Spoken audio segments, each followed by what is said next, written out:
So yan, nalungkot lang ako.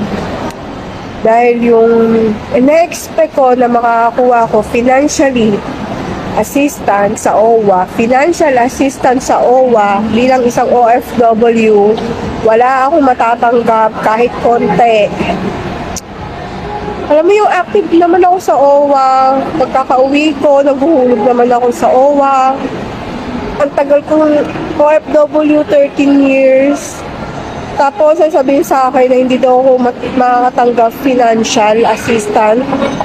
Dahil nga yung reason ko ay na-deport nga ako ng amo ko.